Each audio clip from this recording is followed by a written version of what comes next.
Yo guys, hey, welcome back to the Nerd Lounge. It's your boy Moshan, and today we are going to talk about one of the greatest Avengers movies of all time, despite popular belief.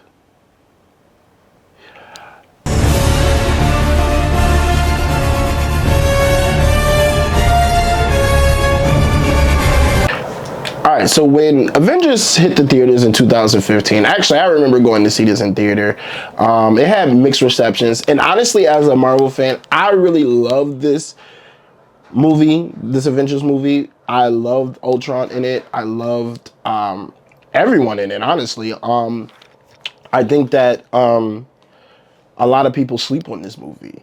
But what if I told you, and many more could probably tell you, that Age of Ultron was the quiet architect of the entire Infinity Saga. Like, I feel like this is what planted the seed of what was to come for the rest of that movie. Think about this. Let's break down how the movie not only set up Phase 3, but also laid the groundwork for Infinity War and Endgame, and how some of its key moments went unnoticed at the time.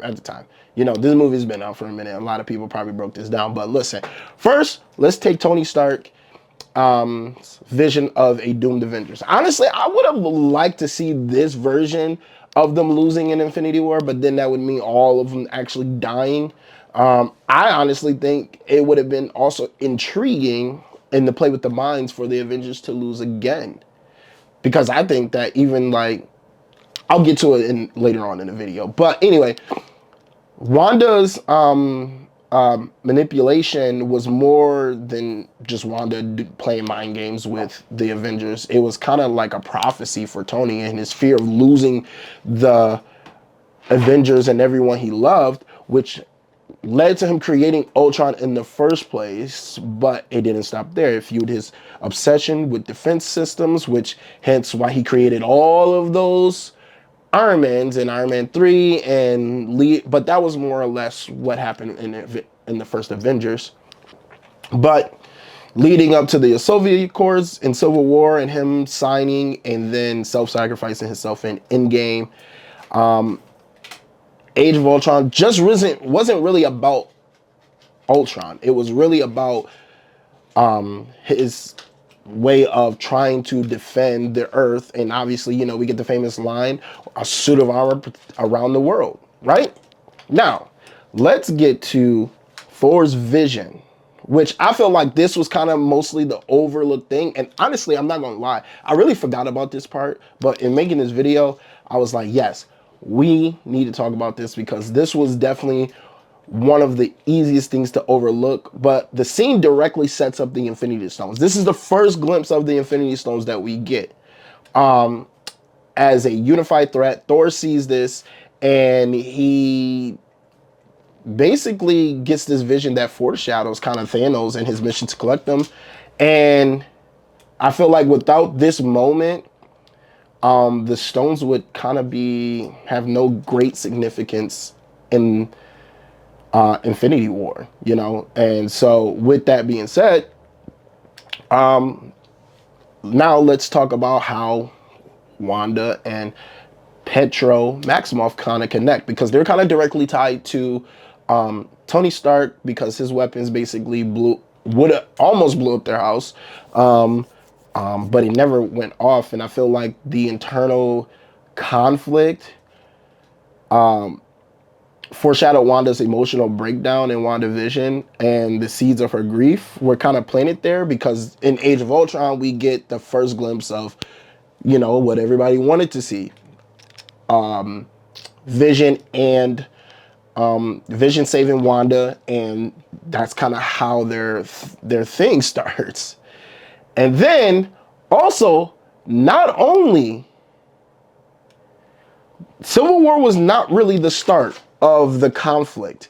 It was technically Age of Ultron, because if we remember, there was a lot of tension after Ultron was created, and, you know, Thor was upset. Everyone was upset. Some people sided with Tony. Some people sided with Captain America. And that was kind of that was also a seed that was planted in this whole thing that allowed for the Avengers to kind of start distrusting each other. And then the arguments over accountability and responsibility paved the way for Civil War. Without this tension, the Avengers wouldn't have split, and without their division, Thanos may have never ever succeeded. But, you know, Tony almost actually won over Captain America, but then when he found out that he had Wanda basically captive against her will in the thing, it really changed his mind. So I feel like Tony kind of hit himself in the butt with that one. And let's not forget Vision, one of the greatest moments in Marvel history. Him coming to life, popping out the joint with the Mind Stone, and Thor basically, for the first time, agreeing with Tony that basically let's bring him to life, but it was also easier for Thanos to get the Mind Stone. So now he didn't have to go after Loki's scepter. They kind of just brought it to him. And Thanos is watching like all this unfold. Like we get the whole thing with Curse with Knowledge, right? I feel like this definitely plays a part in him, how he was able to calculate every single little thing that was happening in the on Earth. So then we switch our eyes kind of to Hawkeye, which was kind of like one of the quieter moments, because Hawkeye is literally like the only Avenger that has a family.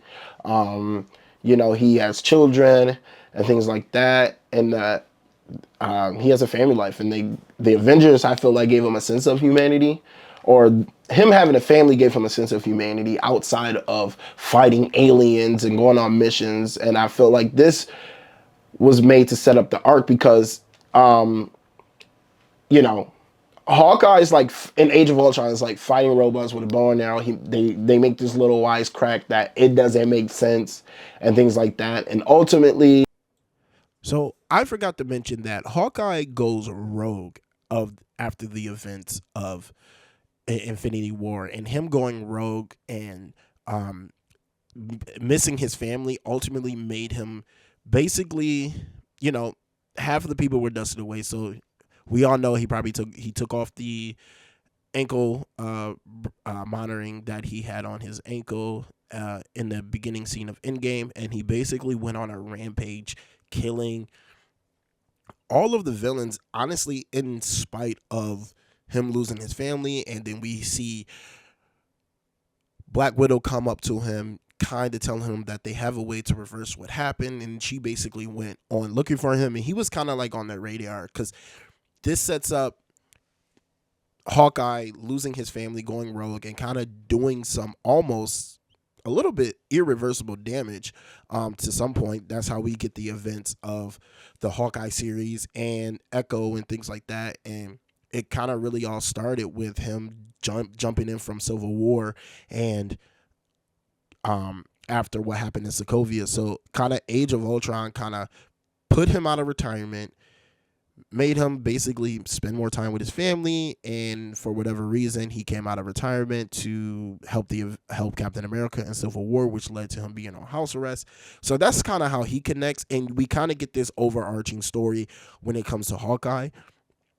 And I just forgot to mention this in the original video clip, so I thought I would just record this part over that. This is how like basically all of the Avengers and their arcs and things like that kind of started with Ultron. Like Ultron literally laid all this groundwork for everything. And so also Hawkeye did not want to be mind controlled when Wanda was playing mind games. So like we had it, one of the what everybody would consider the weakest Avenger, kind of being the most experienced and avoiding having his mind played with when it came to all the Avengers being down. And so yeah, Hawkeye's arc is kind of a quiet moment, but also an important moment because he just goes off. And I feel like Hawkeye kind of teaches us the importance of family and things like that. So, yeah, that's what I wanted to say about this, because I was editing, and I forgot to mention that. But anyway, back to the video. Age of Ultron wasn't just a movie about stopping a rogue AI. It was basically a roadmap that introduced characters like Wanda, Vision. We got Quicksilver, but they killed him off.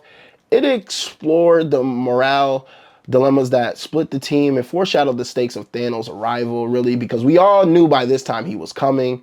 And every thread was woven here and played a part in a larger scheme of the Infinity Saga. So, next time you watch Age of Ultron, don't just watch it as an Avengers fight against a robot, because everybody's like, oh, they're fighting another CGI thing. But think about the key moments and think about anything that possibly could have even set up something from the multiverse saga, possibly. But the movie definitely connected the dots leading to the climatic battle against Thanos and things like that. And, you know, Age of Ultron may have not been perfect, but it definitely impacted the MCU, and that's undeniable. And it wasn't just a stepping stone, it was definitely the blueprint. And so, with that being said, make sure you guys like, share, and subscribe, and tell me, what did you guys think? Does Age of Ultron get the credit that it deserves? And let me know in the comments, and don't forget to hit that notification bell if you like these deep dives into your favorite movies. All right? See ya.